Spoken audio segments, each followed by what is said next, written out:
Class 10th maths chapter number 9 को हम start करेंगे some applications of trigonometry. Chapter number 9 को सोल्व करने से पहले आपको चैप्टर नंबर 8 को अच्छे से स्टडी करना है। अगर आपको चैप्टर नंबर 8 में कोई डाउट है तो प्लेलिस्ट में आप जाके देख सकते हो, वहां पे आपको पूरा का पूरा चैप्टर नंबर 8 मिल जाएगा। यहाँ पे भी मैं आपको चैप्टर नंबर 8 का क्विक रिवीजन करवा दूंगा जिससे किसी को कोई प्रॉब्लम नहीं होगी। अगर आप चैप्टर नंबर 9 का इंट्रोडक्शन देखना चाहते हो तो इस वीडियो के लास्ट में चले जाना। पहले मैं यहाँ पे चैप्टर नंबर 8 को एक बार रिकॉल करवा देता हूँ। चैप्टर नंबर 8 की अगर हम बात करेंगे, यहाँ पे हम चैप्टर नंबर 9 का इंट्रोडक्शन को हम यहाँ पे डिस्कस करेंगे। इस वीडियो में हम जो भी स्टडी करेंगे उसके प्रॉपर नोट्स आपको इस वीडियो के लास्ट में मिल जाएंगे। अब देखो, चैप्टर नंबर 8 में हमने स्टडी कर रखा है ट्रिग्नोमेट्रिक रेशियोज। ट्रिग्नोमेट्रिक रेशियोज में आपको क्या बता रखा है, ट्रिग्नोमेट्रिक रेशियोज के लिए हम यहाँ पे एक ट्राइंगल को ड्रॉ करते हैं। यहाँ पे मैंने एक राइट ट्राइंगल ले रखा है। यहाँ पे हमारा एंगल है वो कितना 90 डिग्री का है। यहाँ पे मैं ABC लिख देता हूँ। एंगल A को अगर मैंने यहाँ पे थीटा ले रखा है तो थीटा एंड ये जो 90 डिग्री है, ये जो लाइन है उसको हम क्या बोलेंगे, इसको हम बोलेंगे बेस। तो AB यहाँ पे क्या हो जाएगा, बेस होगा 90 डिग्री, और जो एंगल आ रहा है उस लाइन को हम क्या बोल देंगे, बेस बोलेंगे। इसको हम यहाँ पे B से रिप्रेजेंट करते हैं, और इसको आप हिंदी मीडियम से तो आप यहाँ पे क्या लिख सकते हो, इसको आधार बोलेंगे, और इसको आप A से रिप्रेजेंट कर देना। अब इसके बाद आपको क्या बता रखा है कि 90 डिग्री के सामने की जो साइड है, ये जो AC है, इसको हम क्या बोलते हैं, हाइपोटेनियस। इसको मैं यहाँ पे H से रिप्रेजेंट करूँगा। अगर आप हिंदी मीडियम से तो इसको आप क्या बोलोगे, कर्ण बोलते हो, तो इसको आप K से रिप्रेजेंट कर देना। इंग्लिश मीडियम वालों को आप यहाँ पे लिख लो, इसको हम क्या बोलते हैं, हाइपोटेनियस। ठीक है, ये मैंने चैप्टर नंबर 8 में ऑलरेडी करवा रखा है। इसके बाद में ये जो एंगल हमारे पास में A, इसके जो सामने की साइड है, ये जो BC है, इसको हम क्या बोलेंगे, इसको हम बोलते हैं परपेंडिकुलर। इसको क्या बोलेंगे, इसको हम बोलेंगे परपेंडिकुलर। परपेंडिकुलर को हम यहाँ पे P से रिप्रेजेंट करेंगे।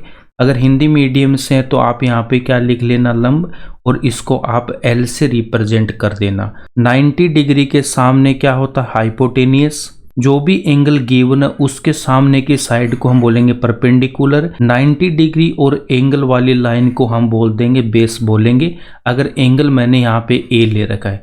इसके बाद में यहाँ पे देखो, यहाँ पे आपको क्या बता रखा है, अगर एंगल आपके पास में यहाँ पे C वाला एंगल हमें गिवन होता, यहाँ पे अगर मुझे थीटा गिवन है ABC, यहाँ पे जो B है वो 90 डिग्री है, तो यहाँ पे देखो हम क्या लिखेंगे, देखो एंगल थीटा है तो थीटा के सामने की जो साइड है वो क्या हो जाएगी, वो होगी परपेंडिकुलर, या फिर इसको आप बोल दोगे लंब बोल दोगे।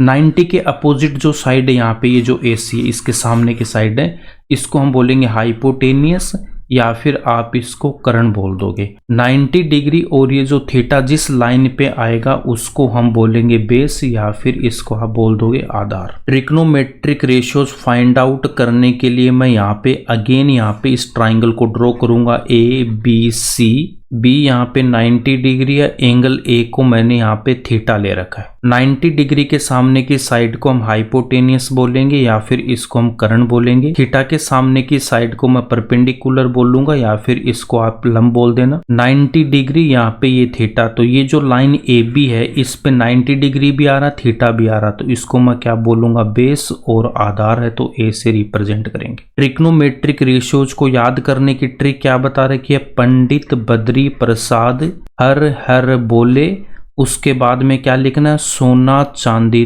तोले। अब यहाँ पे देखो S का मतलब क्या हो जाएगा, साइन, तो S से तो मैंने यहाँ पे लिख दिया साइन थीटा। तो साइन थीटा में क्या लिख दोगे, परपेंडिकुलर अपॉन हाइपोटेनियस। तो यहाँ से अगर मैं साइन थीटा की बात करूंगा तो क्या आ जाएगा, P/H। तो परपेंडिकुलर यहाँ पे क्या हो जाएगा मेरे पास, BC अपॉन हाइपोटेनियस, क्या यहाँ पे AC आ जाएगा।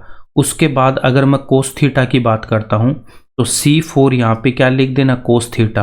तो कोस में क्या लेना आपको, बेस अपॉन हाइपोटेनियस। यहाँ पे ऊपर से स्टार्ट करेंगे, base upon hypotenuse.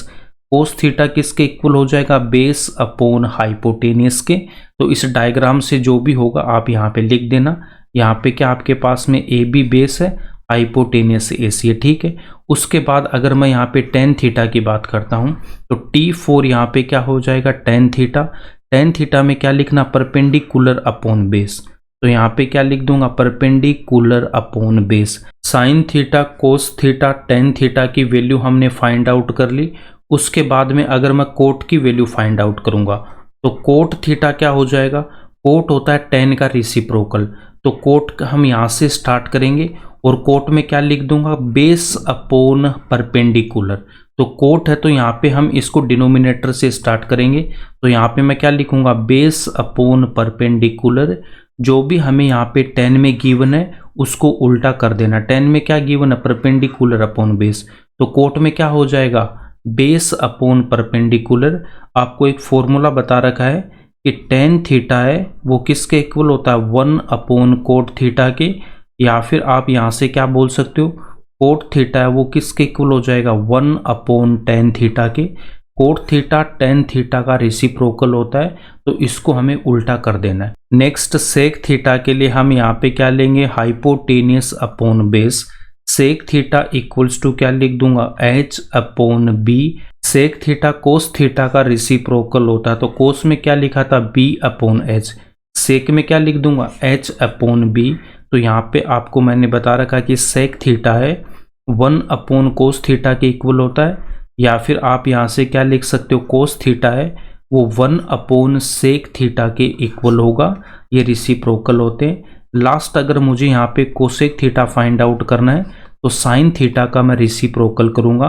Cosec theta में हम क्या लिखेंगे, hypotenuse upon. Cosec theta equals to h upon p, या फिर आप इसको क्या लिख सकते हो, cosec theta equals to 1 upon sine theta, या फिर इसको क्या लिख देना, साइन थीटा को मैं लिख सकता हूँ 1 अपॉन कोसेक थीटा। अब यहाँ पे देखो साइन थीटा हमने क्या लिखा था, sine theta p upon h। Cosec theta में इन वैल्यू को हमें रिवर्स कर देना, तो क्या लिख दूंगा, h upon p। Hindi medium वाले स्टूडेंट को कैसे याद रखना, लाल बट्टा कक्का। कैसे याद रखोगे, लाल बट्टा कक्का से। ट्राइंगल को मैं यहाँ पे फिर से ड्रॉ कर लेता हूँ, ABC। ए पे हमने थीटा ले रखा है, बी यहाँ पे 90 डिग्री है। 90 डिग्री के सामने क्या हो जाएगा, हाइपोटेनियस, या फिर इसको बोलेंगे करंट। थीटा के सामने क्या होता है, परपेंडिकुलर, या फिर इसको बोलेंगे लंब। 90 डिग्री यहाँ पे थीटा, तो यहाँ पे ए बी है वो क्या हो जाएगा, बेस, या फिर इसको क्या बोल देना, आधार बोल दोगे। फर्स्ट वाला साइन थीटा होगा, उसके बाद सेकंड वाला कोस थीटा, थर्ड वाला क्या होगा, टेन थीटा होगा। साइन थीटा इक्वल्स टू क्या लिख देना, यहाँ पे क्या, L अपॉन के, लंब बटा करण। अब उसके बाद में नेक्स्ट यहाँ पे क्या गिवन है, कोस थीटा। कोस थीटा में क्या आ जाएगा, आधार बटा करण। कोस थीटा में क्या लिख दूंगा, A अपॉन के आ जाएगा। टेन थीटा इक्वल्स टू क्या लिख देना, लंब अपॉन आधार। Tan theta equals to L upon A।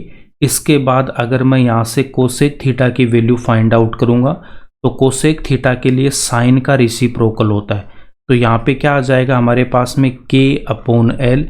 यहाँ से स्टार्ट करना k अपॉन एल, या फिर आप बोल सकते हो साइन में जो गिवन है उसको हमें रिवर्स कर देना है।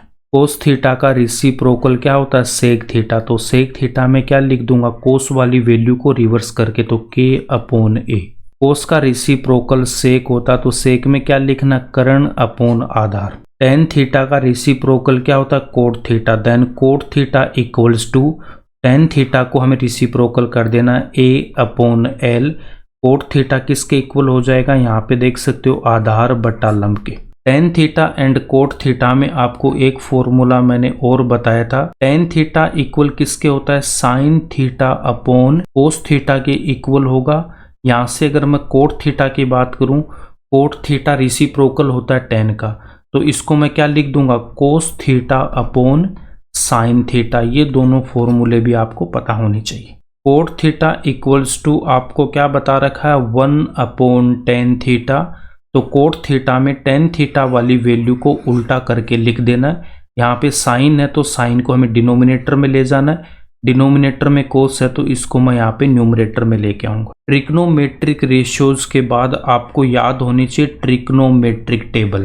ट्रिग्नोमेट्रिक टेबल की आपको मैंने ट्रिक बता रखी है। आपको क्या करना, देखो थीटा एंगल जो हमें गिवन है, यहाँ पे आपको 0 डिग्री गिवन होगा, उसके बाद में 30 degree, next 45 degree, next 60 degree, उसके बाद में 90 डिग्री। 0, 30, 45, 60, 90 ये 5 एंगल्स है, ये हमें पता होने चाहिए। ये स्टैंडर्ड एंगल है, यही हमारे सिलेबस में है। तो इसके लिए आपको साइन थीटा की वैल्यू पता होनी चाहिए। तो साइन थीटा की वैल्यू फाइंड आउट करने के लिए मैंने आपको क्या ट्रिक बता रखी है, आप चैप्टर नंबर 8 में जाके देख सकते हो, फिर भी मैं यहाँ पे बता देता हूँ। यहाँ पे देखो 0 डिग्री से स्टार्ट हो रहा है, तो सबसे पहले क्या लिख देना 0। 0 से क्या करना है स्टार्ट, 0 के बाद नंबर क्या था 1, 1 के बाद 2 लिखना, 2 के बाद 3, 3 के बाद यहाँ पे 4 लिख देना, 30 के नीचे 1, 45 के नीचे 2, 60 के नीचे 3 एंड 90 के नीचे 4 लिख देना। अब यहाँ पे देख सकते हो लास्ट में क्या आ रहा है, 4 आ रहा है, तो 4 से इन सब को क्या कर देना, डिवाइड कर देना। 4 से इन सब को क्या करना है, डिवाइड करना है। इतना करने के बाद आपको क्या करना है, इन सब का स्क्वायर रूट ले लेना है। इन सब का क्या करोगे, स्क्वायर रूट ले लेना, इन सब का स्क्वायर रूट ले लेना। अब यहाँ पे देखो 0/4, यहाँ पे फॉर्मूला यूज होगा रूट ए अपॉन बी, किसके इक्वल होता है, रूट ए अपॉन रूट बी के इक्वल होता है। यहाँ से मैं क्या लिख सकता हूँ, रूट 0/√4, उसके बाद यहाँ पे मैं क्या लिखूंगा, रूट 1/√4। नेक्स्ट यहाँ से मैं क्या लिख दूंगा, रूट 2/√4। नेक्स्ट यहाँ पे क्या लिख देना, रूट 3/√4। यहाँ पे 4 से 4 को कैंसिल करूंगा तो रूट 1, रूट 1 की वैल्यू कितनी होगी, 1 होगी। अब यहाँ पे देखो रूट 0 की वैल्यू क्या हो जाएगी, 0, और रूट 4 की वैल्यू कितनी, 2। 0/2 किसके इक्वल होगा, 0 के इक्वल होगा। न्यूमरेटर में अगर 0 आ रहा है तो 0 को अगर मैं किसी भी नंबर से डिवाइड करूंगा तो वो 0 आएगा। उसके बाद देखो रूट 1 की वैल्यू कितनी, 1 डिवाइडेड बाई रूट 4 की वैल्यू कितनी होती है, 2 होती है। फिर देखो रूट 2 की वैल्यू कितनी है, रूट 2। उसके बाद यहाँ पे देखो रूट 4 है, इसकी वैल्यू कितनी होती है, 2 होती है। रूट 2/2 आ रहा है, या फिर आप इसको डायरेक्ट यहाँ पे सोल्व कर सकते हो। 2 से जब इसको मैं सोल्व करूंगा तो कितना आएगा, 2। तो यहाँ पे मैं क्या लिख दूंगा, देखो रूट 1/2 आ रहा है, तो इसको रूट 1/√2, रूट 1 1 के इक्वल होता है, और यहाँ पे क्या आ गया, रूट 2 आ गया। तो इसकी वैल्यू क्या आती है, 1/√2 के इक्वल आती है। अगर आपको यहाँ से समझना है तो मैं यहाँ से भी आपको बता दूंगा, पहले इस टेबल को हम कंप्लीट करते हैं। अब यहाँ पे देखो रूट 3 को मैं रखूंगा यहाँ पे एज इट इज, तो यहाँ पे लिखा रूट 3। उसके बाद में रूट 4 का मतलब 2, और यहाँ पे कितना आ गया, 1 आ गया। तो यहाँ पे इनकी वैल्यूज को मैं एक बार फिर से लिख लेता हूँ। तो हमारे पास में क्या आ गया, 0, 0 के बाद कितना, 1/2, नेक्स्ट कितना, 1/√2, उसके बाद कितना, रूट 3/2, और यहाँ पे कितना आ रखा है, 1 आ रखा है।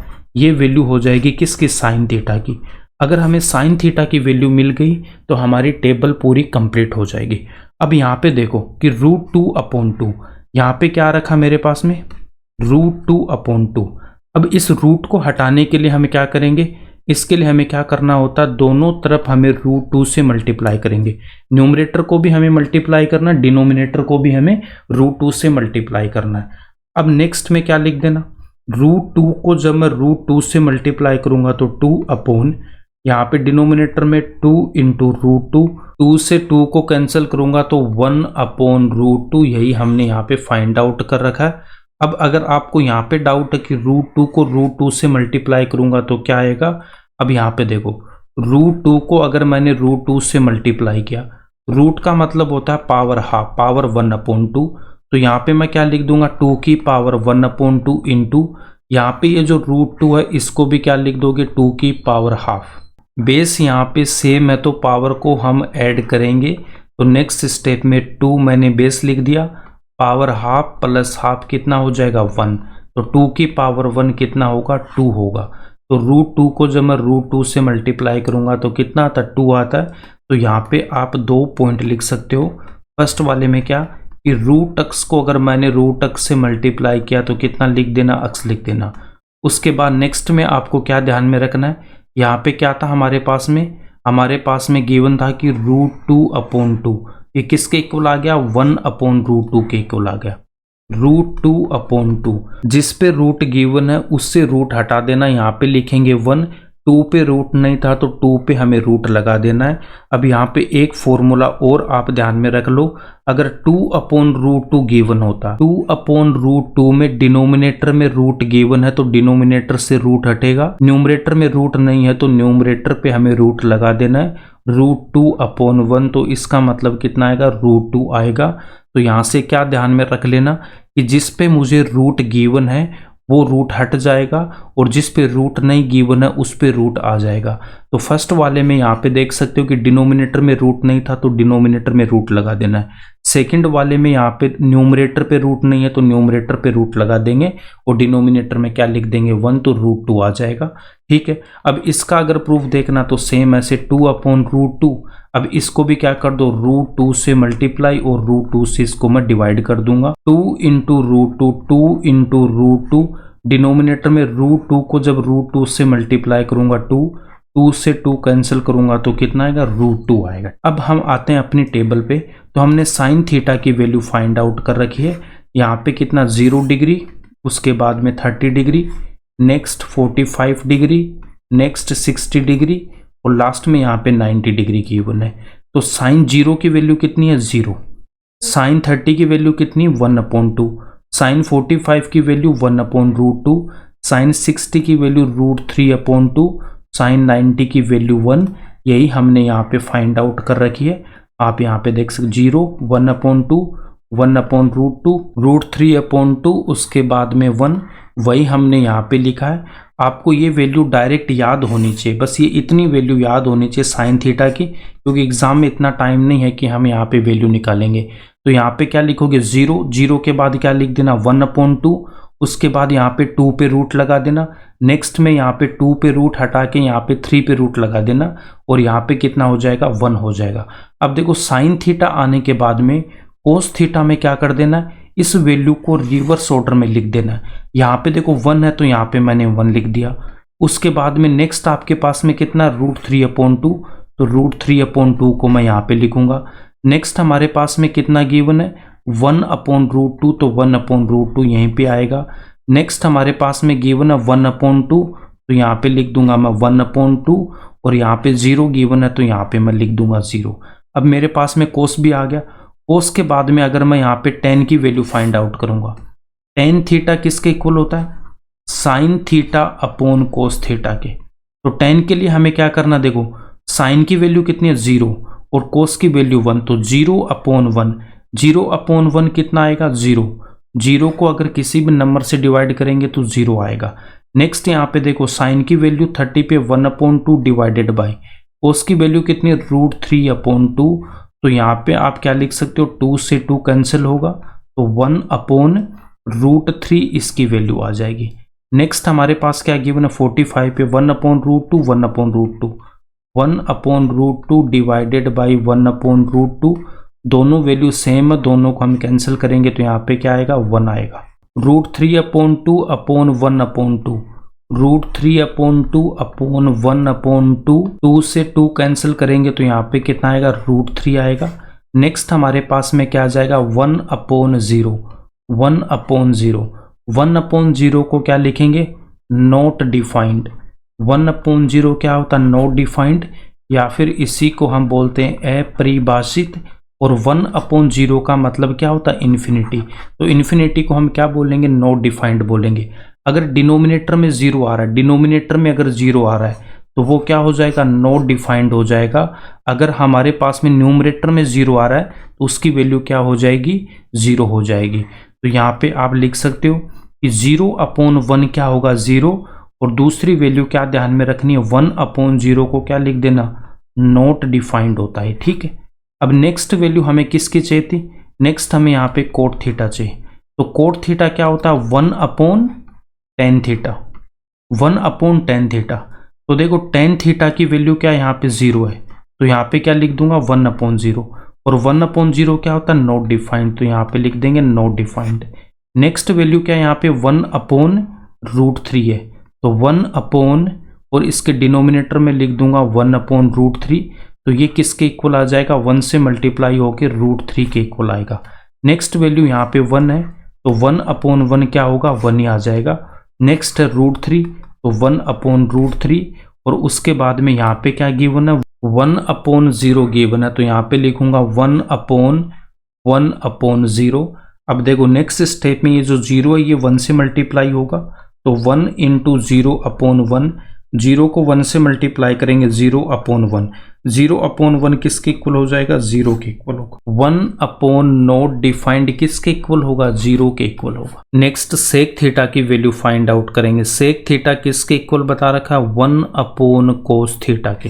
1/cos 0, cos 0 की वैल्यू कितनी होती है, 1, तो 1/1 किसके इक्वल आएगा, 1 के। 1/cos 30 डिग्री, cos 30 डिग्री की वैल्यू कितनी, √3/2, 2 को 1 से मल्टीप्लाई करूंगा तो 2/√3। 1/cos 45, cos 45 की वैल्यू 1/√2, √2 को 1 से मल्टीप्लाई करेंगे तो √2 डिनोमिनेटर में 1, देन यहाँ पे कितना आ जाएगा, √2 आएगा। नेक्स्ट हम यहाँ पे लिखेंगे 1/cos 60 डिग्री, cos 60 डिग्री की वैल्यू कितनी, 1/2, 2 को 1 से मल्टीप्लाई करूंगा 2/1 इक्वल्स टू में कितना आएगा, 2 आएगा।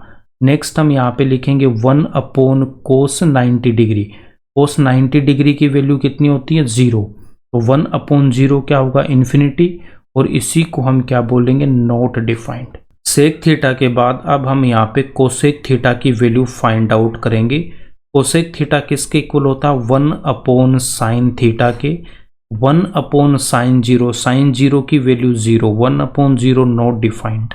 1/sin 30, sin 30 की वैल्यू 1/2, 2 को 1 से मल्टीप्लाई करूंगा 2। 1/sin 45, तो 1/√2, √2 को 1 से मल्टीप्लाई करेंगे तो √2। 1/sin 60, sin 60 की वैल्यू √3/2, 2 को 1 से मल्टीप्लाई करूंगा 2/√3। 1/sin 90, sin 90 की वैल्यू 1, तो यहाँ पे कितना आएगा, 1 आएगा। ये हमारी ट्रिग्नोमेट्रिक टेबल होती है। ट्रिग्नोमेट्रिक टेबल आपको याद होनी चाहिए, ट्रिग्नोमेट्रिक टेबल का यहाँ पे यूज होगा। साइन थीटा की वैल्यू आपको पता होनी चाहिए। साइन 0 पे कितना होता है, 0, उसके बाद साइन 30 पे कितना, 1/2, नेक्स्ट साइन 45 की वैल्यू 1/√2, साइन 60 की वैल्यू कितनी, √3/2, देन साइन 90 की वैल्यू 1। अगर साइन थीटा की वैल्यू आपको याद है तो आप इजीली इस टेबल को इजीली आप यहाँ पे बना पाओगे। आप ट्राई करना, ये वैल्यू आपको पता होनी चाहिए। साइन थीटा की वैल्यू अगर हमें पता तो कोस थीटा में क्या कर देना, इसकी रिवर्स वैल्यू यहाँ पे लिख देना। नेक्स्ट टेन थीटा में क्या कर देना, टेन थीटा में हमें करना है sin/cos। उसके बाद में नेक्स्ट जो वैल्यू आएगी वो कोट थीटा की, कोट थीटा को लिख देना 1/tan थीटा से। उसके बाद में नेक्स्ट है सेक थीटा, तो सेक को लिख दूंगा 1/cos थीटा। नेक्स्ट हमारे पास में क्या, कोसेक थीटा, तो इसको मैं क्या लिख दूंगा, 1/sin थीटा। तो हमारी ये टेबल यहाँ पे कंप्लीट हो जाएगी। अब ये जो चैप्टर नंबर 9 है, चैप्टर नंबर 9 में जो आपके जो एंगल यूज होंगे वो 30 डिग्री, 45 डिग्री, 60 डिग्री, ये जो 3 एंगल है इन्हीं का मैक्सिमम यहाँ पे यूज होगा। और इसमें हमारी ज़्यादातर जो प्रॉब्लम है वो tan थीटा से यहाँ पे सोल्व हो जाएगी। मैक्सिमम जो प्रॉब्लम है वो tan थीटा से हमारी यहाँ पे सोल्व हो जाएगी। कहीं कहीं पे हमें साइन एंड कोस का यूज करना पड़ेगा, बट मैक्सिमम प्रॉब्लम है वो tan थीटा से हमारी यहाँ पे सोल्व हो जाएगी। तो ट्रिग्नोमेट्रिक टेबल हमें याद होनी चाहिए। आपको tan 30, tan 45, tan 60 डिग्री की वैल्यू तो पता होनी चाहिए। ट्रिग्नोमेट्रिक टेबल के बाद में आपको ट्रिग्नोमेट्रिक आइडेंटिटीज यहाँ पे पता होनी चाहिए। तो मैंने आपको 3 ट्रिग्नोमेट्रिक आइडेंटिटीज मैंने बता रखी है। फर्स्ट वाली क्या है, sign square theta plus cos square theta किसके इक्वल होता है, 1 के इक्वल होता है। इसका हमने ऑलरेडी प्रूफ भी वहाँ पे करवा रखा चैप्टर नंबर 8 में। नेक्स्ट सेकंड वाली आइडेंटिटी है वो क्या होती है, इसी में अगर मैं साइन स्क्वायर से डिवाइड करूंगा, एक बार मैं यहाँ पे कोस स्क्वायर से डिवाइड करूंगा, तो साइन स्क्वायर से जब मैं इसको डिवाइड करूंगा साइन स्क्वायर थीटा से, तो यहाँ पे कितना 1 प्लस यहाँ पे कोस अपॉन साइन क्या होता है, कोट, तो यहाँ पे cot square theta equals to, फिर यहाँ पे क्या आएगा 1/sin स्क्वायर थीटा, तो 1/sin स्क्वायर थीटा किसके इक्वल हो जाएगा, कोसेक स्क्वायर थीटा के। तो ये हम ट्रिग्नोमेट्रिक आइडेंटिटी यहीं से हम इसको निकाल सकते हैं, बट आपको ये पता होनी चाहिए 1 + cot square theta equals to cosec square theta. Next अगर मैं इसको यहाँ पे डिवाइड कर देता हूँ कोस स्क्वायर थीटा से, तो यहाँ पे क्या बनेगा, देखो कोस स्क्वायर थीटा तो यहाँ पे 1 प्लस साइन अपॉन कोस क्या हो जाएगा 10, तो यहाँ पे लिख दूंगा tan square theta equals to 1 upon cos square किसके इक्वल हो जाएगा, सेक स्क्वायर थीटा के। तो ये जो 3 ट्रिग्नोमेट्रिक आइडेंटिटीज है इनका मैंने प्रूफ भी आपको करा रखा है। अब इन्हीं तीनों ट्रिग्नोमेट्रिक आइडेंटिटीज का डिफरेंट यूज होगा। तो फर्स्ट वाले का यहाँ पे देखो sine square theta plus cos square theta equals to 1, तो ये डायरेक्ट भी यूज होगी। अब यहाँ से मैं अगर साइन स्क्वायर थीटा की वैल्यू फाइंड आउट करूँ 1 माइनस कोस स्क्वायर थीटा, इस कोस स्क्वायर थीटा को इस तरफ लेके आऊँगा तो माइनस का आएगा, ये फॉर्मूला पता होना चाहिए।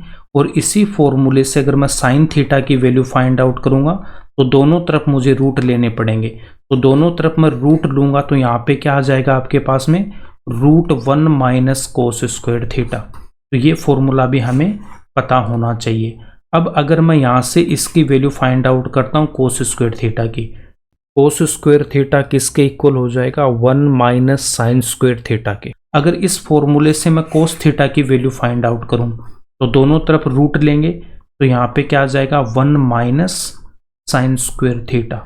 नेक्स्ट आइडेंटिटी क्या है 1 प्लस टेन स्क्वायर थीटा, इसके इक्वल होता है, ये होता है सेक स्क्वायर थीटा के। यहाँ से टेन स्क्वायर थीटा किसके इक्वल होगा, टेन स्क्वायर थीटा इक्वल होगा सेक स्क्वायर थीटा माइनस 1 के।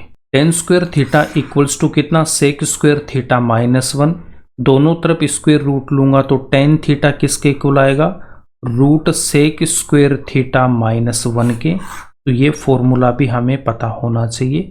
नेक्स्ट यहाँ से देखो 1 इक्वल्स टू मैं क्या लिख सकता हूँ, सेक स्क्वायर थीटा तो ऑलरेडी है मेरे पास में, टेन स्क्वायर थीटा को मैं इस तरफ लेके आऊँगा तो माइनस का टेन स्क्वायर थीटा। तो यहाँ से हमें क्या ध्यान में रखना है, यहाँ से आपको ध्यान में रखना है sec square theta minus tan square theta को मैं क्या लिख सकता हूँ 1 लिख सकता हूँ। 1 plus cot square theta, 1 plus cot square theta equals to cosec square theta. Cot square theta को मैं क्या लिख सकता हूँ, cot square theta equals to cosec square theta minus 1। उसके बाद यहाँ से अगर मैं कोट थीटा की वैल्यू फाइंड आउट करूँगा तो कोट थीटा इक्वल्स टू दोनों तरफ हमें रूट लेना है कोसेक स्क्वायर थीटा माइनस 1। उसके बाद में नेक्स्ट यहाँ से भी अगर मैं 1 की वैल्यू फाइंड आउट करूँ तो कोसेक स्क्वायर थीटा तो है, और इस कोट स्क्वायर थीटा को इस तरफ लेके आऊँगा तो माइनस का कोट स्क्वायर थीटा। तो यहाँ पे हमें क्या ध्यान में रखना है, cosec square theta minus cot square theta equals to 1। Trigonometric identities के बाद लास्ट हमें यहाँ पे क्या ध्यान में रखना है, trigonometric ratios of complementary angles. Complementary angles क्या होते हैं, ऐसे एंगल जिनका जो सम है वो कितना होना चाहिए 90 डिग्री होना चाहिए। तो दो एंगल हमारे पास ऐसे होने चाहिए जिनका सम कितना होना चाहिए 90 degree. Angle A plus angle B है वो कितना होना चाहिए 90 degree.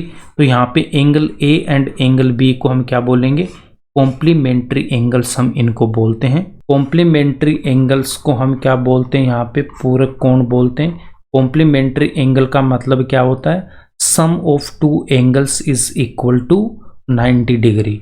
Angle A plus angle B equals to 90 degree. तो यहाँ पे मैं अगर एंगल ए लेता हूँ, यहाँ पे एंगल बी है, तो इन दोनों का जो सम है वो कितना होगा 90 डिग्री। यहाँ से मैं क्या लिख सकता हूँ, एंगल ए इक्वल्स टू मैं क्या लिख दूंगा 90 minus angle B. Angle B को इस तरफ लेके जाएंगे तो माइनस का आएगा।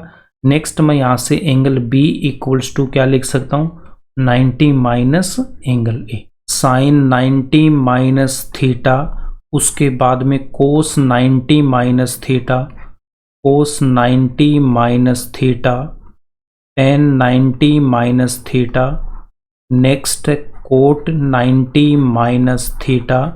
उसके बाद में नेक्स्ट हम क्या लिखेंगे, सेक 90 माइनस थीटा। लास्ट क्या आ जाएगा, कोसेक 90 माइनस थीटा। इनकी वैल्यू हमें यहाँ पे फाइंड आउट करनी है। तो यहाँ पे आपको क्या ध्यान में रखना है, अगर साइन थीटा है तो साइन थीटा को हमें चेंज कर देना किस में, कोस थीटा में। कोस थीटा को साइन थीटा में चेंज करना है। तो साइन 90 माइनस थीटा आ रहा है तो साइन आ रहा तो इसकी जगह क्या लिख दूंगा, कोस लगा के थीटा लिख देना है। उसके बाद में यहाँ पे कोस 90 माइनस थीटा है, तो कोस आ रहा तो इसको मैं साइन में चेंज करूंगा और यहाँ पे मुझे थीटा लगा देना है। उसके बाद में अगर टेन थीटा आ रहा है तो टेन थीटा को हम चेंज करेंगे कोट थीटा में, कोट थीटा को हमें चेंज करना है टेन थीटा में। तो यहाँ पे क्या गिवन है, टेन 90 माइनस थीटा, तो टेन थीटा को चेंज कर दो कोट थीटा में। यहाँ पे गिवन है cot 90 minus theta, cot theta को मैं चेंज कर दूंगा किस में, टेन थीटा में। उसके बाद में अगर मुझे सेक थीटा गिवन है, सेक को चेंज करना है किस में, कोसेक थीटा में। उसके बाद में कोसेक थीटा को चेंज करोगे किस में, सेक थीटा में आप चेंज करोगे। तो यहाँ पे मैं क्या लिख दूंगा, सेक 90 माइनस थीटा, सेक 90 माइनस थीटा। तो सेक को हमें चेंज करना किस में, कोसेक थीटा में। कोसेक 90 माइनस थीटा, कोसेक को मैं यहाँ पे चेंज करके लिख दूंगा किस में, सेक थीटा में। तो ये आपको पता होना चाहिए कि अगर मुझे साइन गिवन है 90 माइनस थीटा आ रहा है तो साइन को लिखना कोस, कोस है तो उसको भी लिख देना साइन, तो साइन कोस में, कोस को साइन में चेंज कर देना। उसके बाद में टेन अगर गिवन है 90 माइनस थीटा है तो टेन को लिख देना क्या, कोट थीटा। अगर कोट गिवन है तो उसको लिखना आपको टेन थीटा। नेक्स्ट अगर सेक है तो उसको मैं लिखूंगा कोसेक थीटा, कोसेक गिवन है तो उसको हम लिखेंगे सेक थीटा। थीटा यहाँ पे एक्यूट एंगल होता है, थीटा यहाँ पे एक्यूट एंगल होता है, तो थीटा को हमें क्या लिख देना, लेस देन 90 डिग्री। तो थीटा क्या हो जाएगा यहाँ पे, less than 90 degree. Chapter number 8 यहीं पे कंप्लीट होता है। अब मैं यहाँ पे चैप्टर नंबर 9 का इंट्रो स्टार्ट कर रहा हूँ। तो चैप्टर नंबर 9 में हमें यहाँ पे 4 टॉपिक को स्टडी करना है। फर्स्ट वाला क्या है आपका, line of site. Line of site, site का मतलब क्या होता है, देखना, तो इसको हम क्या बोलते हैं, दृष्टि रेखा। तो फर्स्ट वाला टॉपिक क्या हो जाएगा, लाइन ऑफ साइट। उसके बाद में जो सेकंड टॉपिक है वो आपका क्या, horizontal line. Horizontal line, horizontal line बोल दो या फिर हॉरिजॉन्टल लेवल, और इसको हम क्या बोलते हैं, क्षैतिज रेखा। Angle of elevation, angle of elevation, angle of elevation को हम क्या बोलते हैं, यूनियन कोण। उसके बाद में लास्ट जो इसका टॉपिक है वो हमारे पास में क्या होता है, angle of depression. Angle of depression, angle of depression को हम क्या बोलते हैं, अवनमन कोण। अब चैप्टर नंबर 9 में ये 4 टॉपिक हमें यहाँ पे डिस्कस करने हैं। चैप्टर नंबर 9 में जो भी प्रॉब्लम गिवन है उसका हम जैसे ही डायग्राम बनाएंगे वो चैप्टर नंबर 8 में कन्वर्ट हो जाएगी वो प्रॉब्लम। तो यहाँ पे हमें कुछ नहीं करना, जो गिवन क्वेश्चन है उससे हमें डायग्राम बनाना है। जैसे हमारा डायग्राम बनेगा चैप्टर नंबर 8 वहाँ पे अप्लाई होगा। तो चैप्टर नंबर 9 में कुछ भी नहीं है, चैप्टर नंबर 8 इंपॉर्टेंट है। अगर चैप्टर नंबर 8 के सारे फॉर्मूले अच्छे से याद है, सारे उसके एंगल्स याद है, तो इस चैप्टर में कुछ भी नहीं है, बस आपको केयरफुली यहाँ पे डायग्राम बनाना है। अब यहाँ पे देखो line of site, line of site के लिए हमने यहाँ पे एक ऑब्जर्वर बना रखा है। यहाँ पे ऑब्जर्वर की आंख है और यहाँ पे ये इसका चेहरा, यहाँ पे ऑब्जर्वर खड़ा है, ठीक है। यहाँ पे ऑब्जर्वर या फिर इसको आप क्या बोलते हो, प्रेक्षक बोलते हो। यहाँ पे एक ऑब्जर्वर खड़ा, इस ऑब्जर्वर की आंखें जिस किसी को भी देखेगी उसको हम क्या बोलेंगे, ऑब्जेक्ट बोलेंगे। यहाँ पे एक हमारे पास में ऑब्जेक्ट है, इस ऑब्जर्वर की आंखें इस ऑब्जेक्ट को देख रही है, ऑब्जेक्ट या फिर आप इसको क्या बोलते हो, वस्तु बोलते हो। तो हमारी आंखें जिस भी किसी चीज को देखती है उसको अगर हम अपनी आंखों से मिला देंगे तो यहाँ पे एक ये जो लाइन बनेगी, ऑब्जर्वर की आंख से लेके जिस ऑब्जेक्ट को हम देख रहे हैं, यहाँ पे ये जो एक लाइन बनेगी, तो इसी को हम क्या बोलेंगे, लाइन ऑफ साइट। यही हो जाएगी देखने की रेखा या फिर इसको हम दृष्टि रेखा बोलते हैं। ऑब्जर्वर अगर एक हाइट पे खड़ा है और ये हमारा यहाँ पे ग्राउंड लेवल है, ये हमारा ग्राउंड लेवल है। अगर यहाँ पे कोई ऑब्जेक्ट है, यहाँ पे कोई ऑब्जेक्ट है, तो इस ऑब्जेक्ट को अगर ये ऑब्जर्वर ऊपर से देख रहा है तो यहाँ पे इसकी आंख से लेके इस ऑब्जेक्ट को मिलाने वाली लाइन है, इसी को हम क्या बोलेंगे, लाइन ऑफ साइट। तो लाइन ऑफ साइट का मतलब क्या हो जाएगा, जो भी हमारी आंख है और जिस भी वस्तु को देख रही है, आंख से लेके उस वस्तु के बीच में जो भी एक लाइन बनेगी उसी को हम बोलेंगे लाइन ऑफ साइट बोलेंगे। लाइन ऑफ साइट हमारा कंप्लीट हो गया। इसके बाद में सेकंड टॉपिक क्या था, हॉरिजॉन्टल लाइन। हॉरिजॉन्टल लाइन के लिए यहाँ पे हमारा ऑब्जर्वर खड़ा है। उसके बाद में यहाँ पे अगर कोई मेरे पास ऑब्जेक्ट है, यहाँ पे कोई भी ऑब्जेक्ट है, ऑब्जर्वर एंड ऑब्जेक्ट के बीच की जो डिस्टेंस है उसी को हम क्या बोलेंगे, हॉरिजॉन्टल लेवल बोलेंगे। तो हॉरिजॉन्टल लाइन या हॉरिजॉन्टल लेवल में आपको क्या ध्यान में रखना है, यहाँ पे जो ऑब्जर्वर की आई है उससे लेके जो ऑब्जर्वर की डिस्टेंस है उसको हम क्या बोलेंगे, यहाँ पे इनके बीच की जो डिस्टेंस है उसी को हमें क्या बोलना है, हॉरिजॉन्टल लेवल या हॉरिजॉन्टल लाइन बोलेंगे। यहाँ पे देखो, जब तक ऑब्जर्वर की हाइट नहीं गिवन है तो ऑब्जर्वर को हमें एक पॉइंट के रूप में लेना है। अगर ऑब्जर्वर की हाइट गिवन है तो हमें हाइट को इंक्लूड करना है, बट 99% केस में हाइट नहीं देगा तो वहाँ पे हमें इसको एक डॉट या पॉइंट के रूप में लेना ऑब्जर्वर को। तो ऑब्जर्वर एंड ऑब्जेक्ट के बीच की जो डिस्टेंस होगी उसी को हम क्या बोलेंगे, हॉरिजॉन्टल लाइन बोलेंगे। नेक्स्ट हमारे पास में angle of elevation. Angle of elevation, तो एंगल ऑफ एलिवेशन के लिए आपको क्या ध्यान में रखना है, यहाँ पे हमारा ऑब्जर्वर खड़ा है, यहाँ पे ऑब्जर्वर है, ठीक है। अब ये ऑब्जर्वर खड़ा है और यहाँ पे हमारा इसका ग्राउंड लेवल है, यहाँ पे ये ऑब्जर्वर है। अब यहाँ पे हमारा कोई ऑब्जेक्ट है, यहाँ पे क्या है, ऑब्जेक्ट है। इस पॉइंट पे कोई ऑब्जेक्ट बैठा है, यहाँ पे हमारा ऑब्जेक्ट है, ये इसका यहाँ पे ऑब्जेक्ट हो गया, ठीक है। अब यहाँ पे ऑब्जेक्ट है। अब देखो, ऑब्जर्वर की आंख और इस ऑब्जेक्ट को मिलाने वाली जो लाइन है उसको हम क्या बोल देंगे, लाइन ऑफ साइट। उसको हम क्या बोलते हैं, लाइन ऑफ साइट बोलेंगे। और ऑब्जर्वर की आंख से यहाँ से ये जो जा रही है, यहाँ पे देखो ऑब्जेक्ट और ऑब्जर्वर के बीच की ये जो डिस्टेंस है, तो ये जो लाइन है उसको हम क्या बोलेंगे, हॉरिजॉन्टल लाइन। तो ऑब्जर्वर की आंख से जो लाइन जाएगी उसको हम बोलेंगे हॉरिजॉन्टल लाइन या हॉरिजॉन्टल लेवल। ऑब्जर्वर की अगर हाइट नहीं गिवन है तो ये डायग्राम हमारा ऐसा बनेगा, एक राइट ट्राइंगल बन जाएगा। यहाँ पे आप देख सकते हो इस टाइप से हमारा ये एक यहाँ पे राइट ट्राइंगल बनेगा। अगर यहाँ पे ए बी सी ले रखा है तो यहाँ पे देखो ए बी सी, बी हमारे पास में क्या बनेगा, 90 डिग्री का एंगल बनेगा। लाइन ऑफ साइड यहाँ पे हॉरिजॉन्टल लेवल, इन दोनों के बीच में ये जो एंगल है ए पे, अगर इसको मैं थीटा लेता हूँ तो इसी को हम क्या बोलेंगे, एंगल ऑफ एलिवेशन। इसी को हमें क्या बोलना है, एंगल ऑफ एलिवेशन।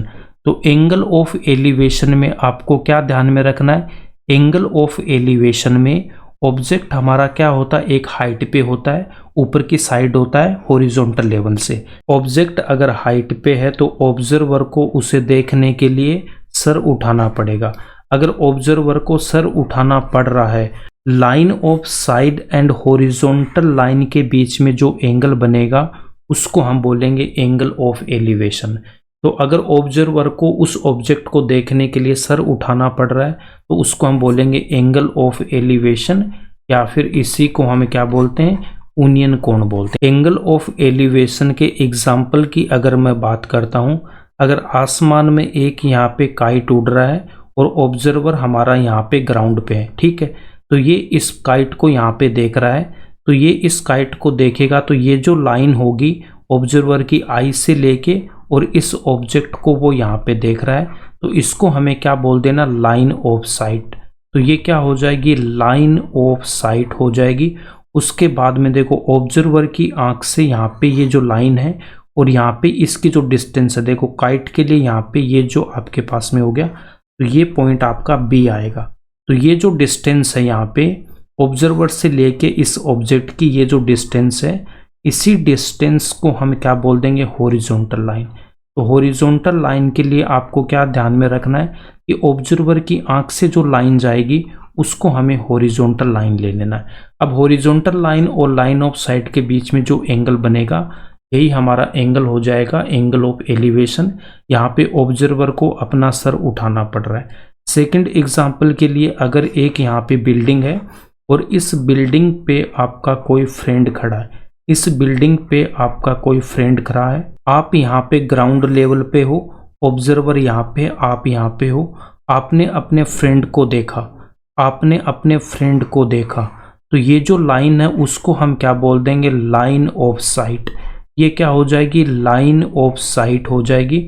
उसके बाद में ऑब्जर्वर की आंख और ये ऑब्जेक्ट के बीच में, तो इसको हम क्या बोलेंगे, हॉरिजॉन्टल लाइन बोलते हैं। इसको हम बोलते हैं हॉरिजॉन्टल लाइन। और इन दोनों के बीच में जो एंगल बनेगा थीटा, इसी को हम क्या बोल देंगे, एंगल ऑफ एलिवेशन। तो यहाँ से अगर देखो, इसको मैं ए बोलता हूँ, यहाँ पे पॉइंट बी है, और इसको अगर हम सी लेते हैं, यहाँ पे भी हमारे पास में एक राइट ट्राइंगल बनेगा ए बी सी। बी यहाँ पे 90 डिग्री का है, एंगल ऑफ एलिवेशन गिवन है। उसके बाद में जो गिवन इंफॉर्मेशन है उसमें से हमें कुछ न कुछ फाइंड आउट करने को बोलेगा, वो हम इसके एग्जांपल्स एंड क्वेश्चन सोल्व करेंगे, वहाँ पे देख लेंगे। एंगल ऑफ एलिवेशन में क्या ध्यान में रखना है, अगर ऑब्जर्वर को ऑब्जेक्ट को देखने के लिए सर उठाना पड़ रहा है तो उस केस में line of side and horizontal line के बीच में जो एंगल बनता है उसी को हम बोलते हैं एंगल ऑफ एलिवेशन।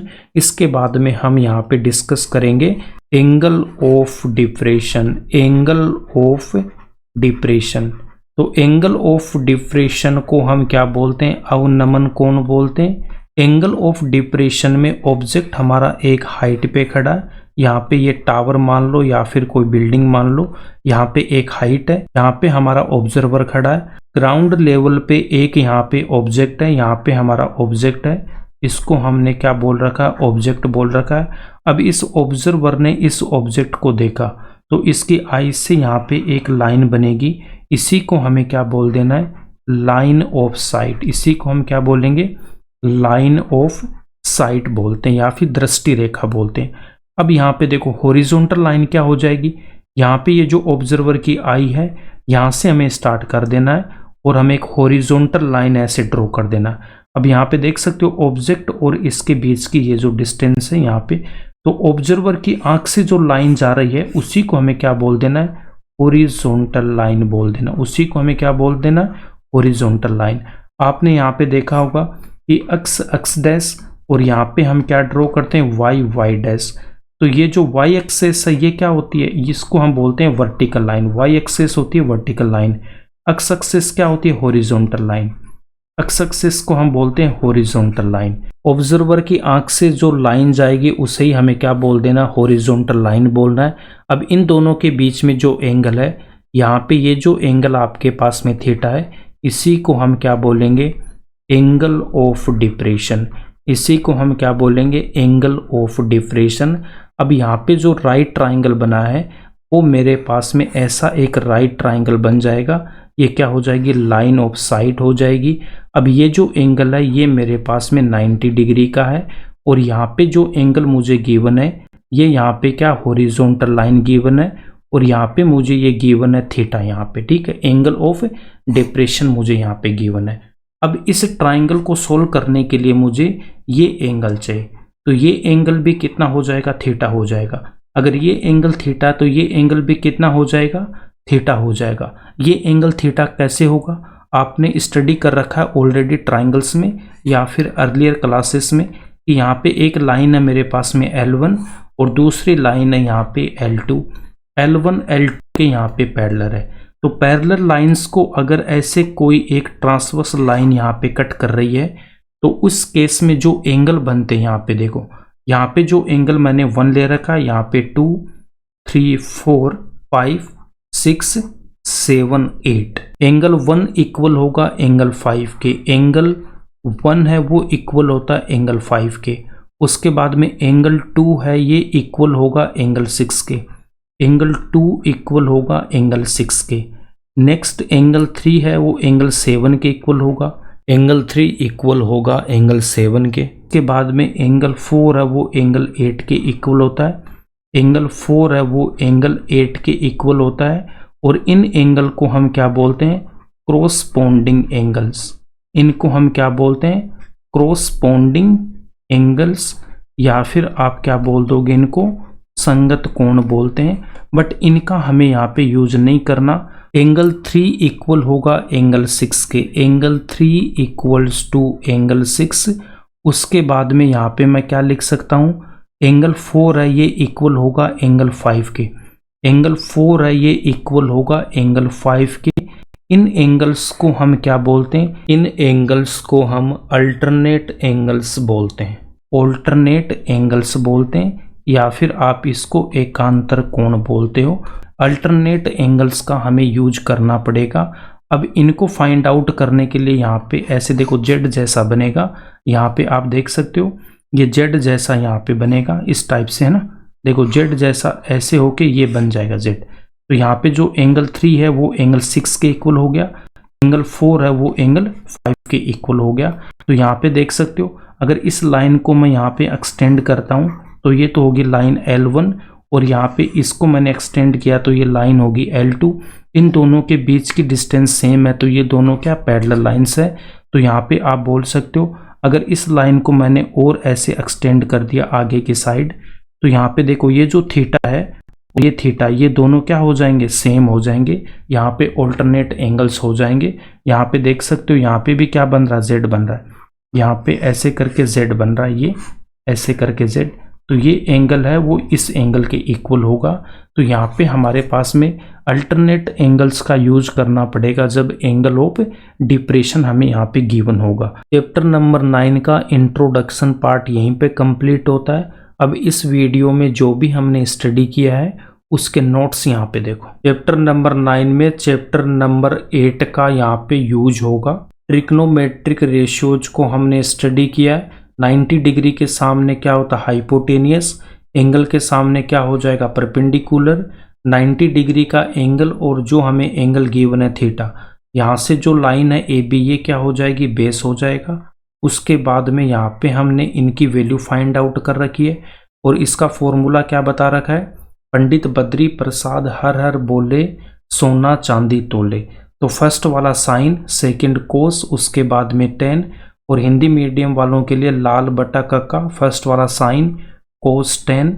यहाँ से ट्रिग्नोमेट्रिक रेशियोज को हम फाइंड आउट कर लेंगे, sine cos tan cot sec and cosec. Pandit Badri Prasad तो यहाँ पे पी बी पी जो हमने यहाँ पे लिखा है, उसके बाद में हर हर बोले एच एच बी, सोना चांदी तोले S C T, S for sine, C for cos, T for ten.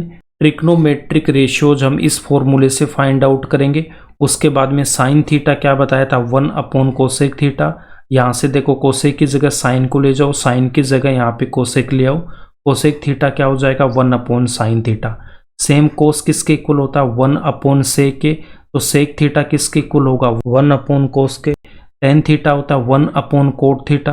Cot theta हो जाएगा 1 upon tan theta. Ten theta का एक फॉर्मूला और बताया था, sine theta upon cos theta. Cot theta को क्या लिख दूंगा, कोट थीटा होता है 1 अपॉन टेन थीटा। तो कोट थीटा को लिखेंगे कोस अपॉन साइन। उसके बाद में यहाँ पे ये जो ट्रिग्नोमेट्रिक टेबल है इसकी ट्रिक मैंने आपको बता रखी है। 0 लिखना, 1 2 3 4, 4 से डिवाइड करके रूट लेना, साइन की वैल्यू आएगी। कोस में इसकी वैल्यू को क्या कर देना, रिवर्स यहाँ से लिख देना। टेन के लिए क्या करोगे, साइन अपॉन कोस। कोट के लिए 1 अपॉन टेन, सेक के लिए 1 अपॉन कोस, उसके बाद में कोसेक के लिए 1 अपॉन साइन थीटा। तो ये टेबल हमारे पास यहाँ पे आ जाएगी। उसके बाद में ट्रिग्नोमेट्रिक आइडेंटिटीज में ये 3 आइडेंटिटीज आपको पता होना चाहिए। Sine square theta plus cos square theta equals to 1, 1 plus tan square theta equals to sec square theta, 1 plus cot square theta equals to cosec square theta. अब sine square theta plus cos square theta equals to 1, इसको हम different situation में कैसे use कर सकते हैं। अगर मैं साइन स्क्वायर थीटा की वैल्यू यहाँ से फाइंड आउट करूंगा 1 माइनस कोस स्क्वायर थीटा, और यहाँ से अगर मैं साइन थीटा की वैल्यू फाइंड आउट करूंगा, दोनों तरफ रूट लूंगा, साइन स्क्वायर थीटा रूट में तो साइन थीटा, और ये वैल्यू यहाँ पे रूट में आ जाएगी 1 माइनस कोस स्क्वायर थीटा। अगर मैं यहाँ से कोस स्क्वायर की वैल्यू फाइंड आउट करूंगा 1 minus sine square theta, cos theta equals to root 1 minus sine square theta.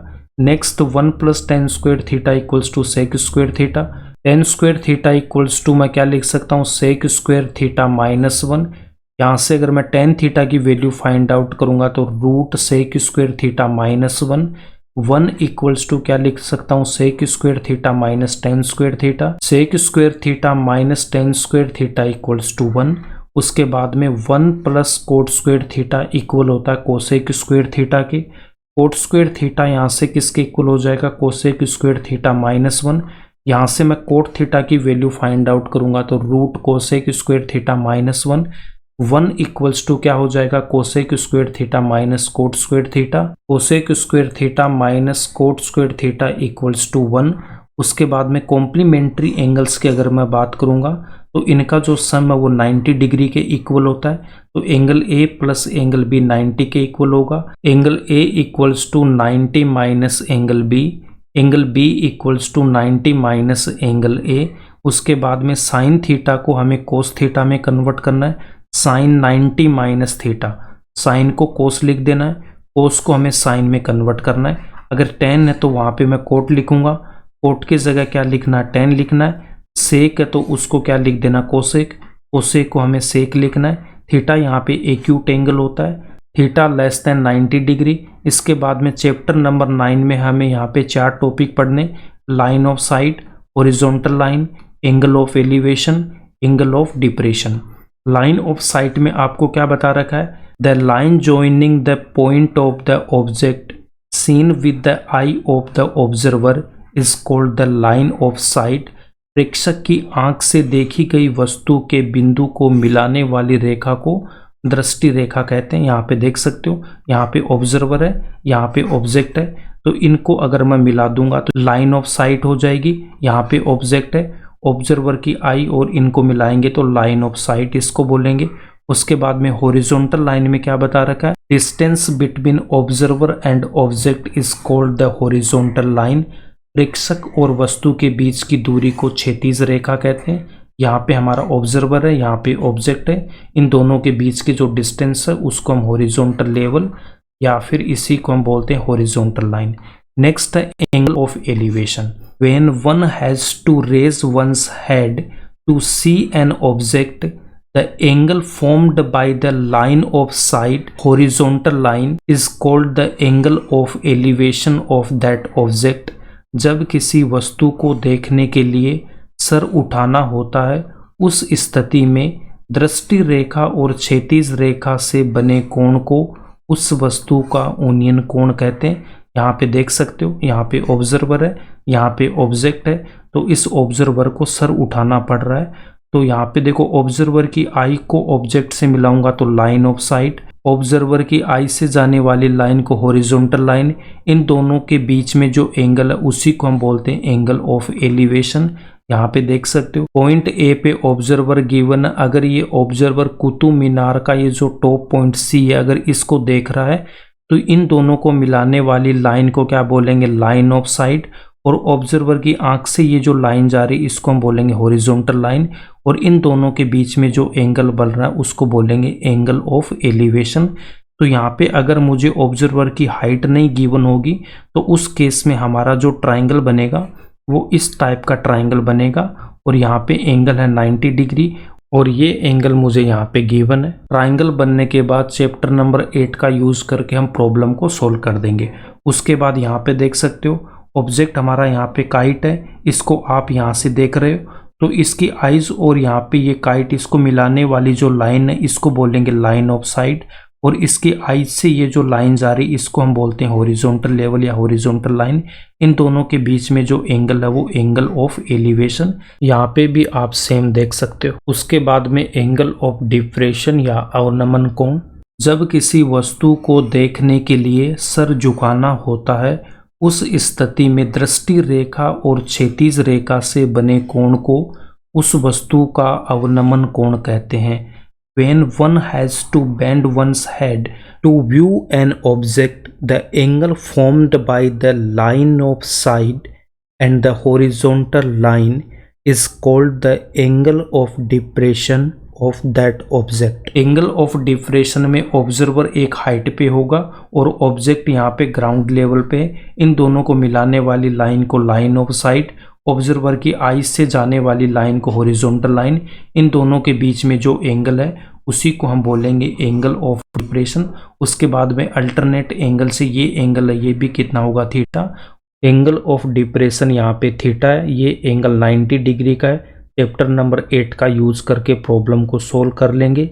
यहाँ पे देख सकते हो, एक बिल्डिंग गिवन है, यहाँ पे ऑब्जर्वर खड़ी है और ये ग्राउंड पे एक फुटवॉल है, इसको देख रही है। तो इसकी आई से लेके यहाँ पे ये जो लाइन बन रही है लाइन ऑफ साइट, और इसकी आंख से जाने वाली हॉरिजॉन्टल लेवल पे ये जो लाइन है इसको हम बोलेंगे हॉरिजॉन्टल लाइन। इन दोनों के बीच में जो एंगल है उसी को हम बोलते हैं angle of depression. Angle of depression में ऑब्जर्वर को अपना सर झुकाना पड़ता है तो उसको हम बोलेंगे एंगल ऑफ डिप्रेशन। अगर ऑब्जर्वर अपना सर उठा रहा है तो उसको हम क्या बोल देंगे, एंगल ऑफ एलिवेशन बोलेंगे। अब यहाँ पे हमारे पास में यूज होगा अल्टरनेट एंगल्स का।